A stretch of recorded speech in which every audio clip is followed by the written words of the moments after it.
Hello दोस्तों, very good morning. मैं आपका दोस्त अमित शर्मा। आज के इस टॉपिक में हम बात करेंगे ओवरलोड रिले के बारे में।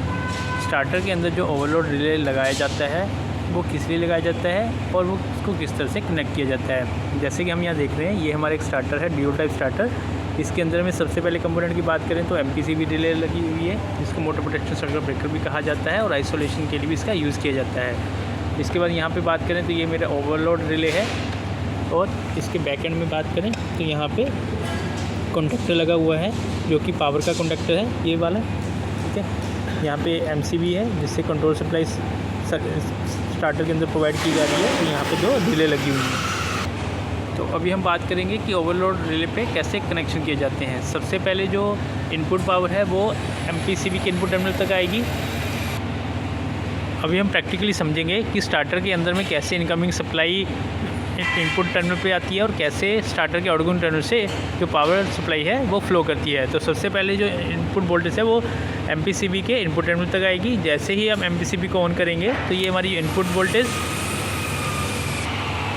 इसके बाद ये पावर हमारे मेन जो हमारा पावर कॉन्टैक्टर है उसके इनपुट टर्मिनल तक पहुँचेगी। इनपुट टर्मिनल से ये पावर जैसे ही हमारा कॉन्टैक्टर ऑन होगा तो हमारे कॉन्टैक्टर के outgoing terminal T1, T2, T3 पर आएगी। यहाँ से ये जो पावर की केबल्स हैं ये हमारे ओवरलोड रिले के इनपुट टर्मिनल पे कनेक्ट होंगी, जो कि यहाँ पे कनेक्ट हो रही है। अगर हम फ्रंट से देखें तो ये ओवरलोड रिले हमेशा हमारे पावर कॉन्टैक्टर के आउटगोइंग पे कनेक्ट की जाती है। पावर कॉन्टैक्टर की आउटगोइंग केबल जो कि यहाँ पे आ रही है वो हमारे जो ओवरलोड रिले है उसके इनपुट टर्मिनल पे कनेक्ट करेंगे और उसके बाद जो आउटगोइंग टर्मिनल्स हैं जो बॉटम साइड में है, यहाँ से हमारी जो केबल है वो केबल LA में कनेक्ट होती है, जहाँ से फील्ड केबल को कनेक्ट किया जाता है मोटर को टर्मिनल करने के लिए। अभी देखते हैं हम ओवरलोड रिले के बारे में। तो ओवरलोड रिले बेसिकली इस तरह की दिखती है, जिसमें कि ये 3 इनपुट टर्मिनल्स हैं और बॉटम साइड में अगर हम यहाँ देखेंगे तो यहाँ पे हमारे आउटगोइंग केबल्स कनेक्ट की जाती हैं और ये हमारे एक्सिलरी कॉन्टैक्ट्स हैं जिनका यूज़ हम करते हैं कंट्रोल सप्लाई के लिए, जिससे हमें ये पता चलता है कि हमारी जो ओवरलोड रिले है वो ट्रिप है या हेल्दी कंडीशन में है। अभी इस ओवरलोड रिले के ऊपर में अगर हम बात करें तो यहाँ पे 97, 98 नंबर कॉन्टैक्ट दिए गए हैं, 95, 96 कॉन्टैक्ट दिए गए हैं। तो 95, 96 NC कॉन्टैक्ट होते हैं, 97, 98 जो है वो NO कॉन्टैक्ट्स होते हैं। नॉर्मल कंडीशन में 95 और 96 जो है वो NC हमें कॉन्टैक्ट कंटिन्यूटी प्रोवाइड करेंगे।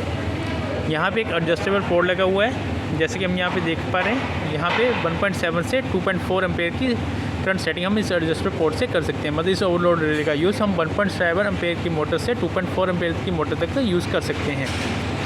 यहाँ पे एक पोर्ट है जिसकी हेल्प से हम जो हमारी जो ओवरलोड रिले है, जब अगर किसी कारण से ओवरलोड होती है तो उसको रीसेट करने के लिए हम ऑटो में भी सिलेक्शन कर सकते हैं और मैनुअल का भी यहाँ पे प्रोविज़न दिया गया है। तो एक पोर्ट हुआ जिससे हम करंट एडजस्ट करते हैं, सेकंड पोर्ट है जिससे हम ओवरलोड रिले को ऑटो मैनुअल में रीसेट करने का प्रोविज़न देते हैं।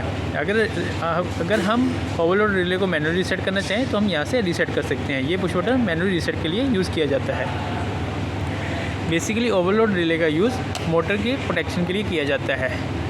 हम ओवरलोड रिले को मोटर के फुल लोड करंट की रेटिंग के हिसाब से अपने स्टार्टर में यूज़ करते हैं और मोटर के 90% करंट पे हम मोटर को ट्रिपिंग प्रोवाइड कर देते हैं, जिससे कि हमारी मोटर जो है वो बर्न होने से, डैमेज होने से बचती है। बेसिकली ये जो कॉन्टैक्ट्स हैं इनके अंदर बाईमेटेलिक स्ट्रिप्स रहती है। जब किसी भी फेज़ में करंट एक्सीड करता है तो ये बाईमेटेलिक स्ट्रिप बेंड हो जाती है, जिसके कारण आउटगोइंग टर्मिनल जो कि यहाँ पे हैं T1, T2, T3, यहाँ से हमारी जो आउटगोइंग सप्लाई है वो हमारे मोटर टर्मिनल तक जाने से ब्रेक होती है।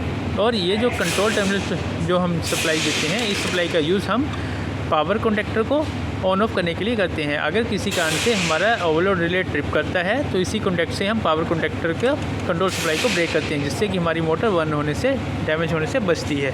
तो इस तरह से हम ओवरलोड रिले को स्टार्टर के अंदर यूज़ करते हैं।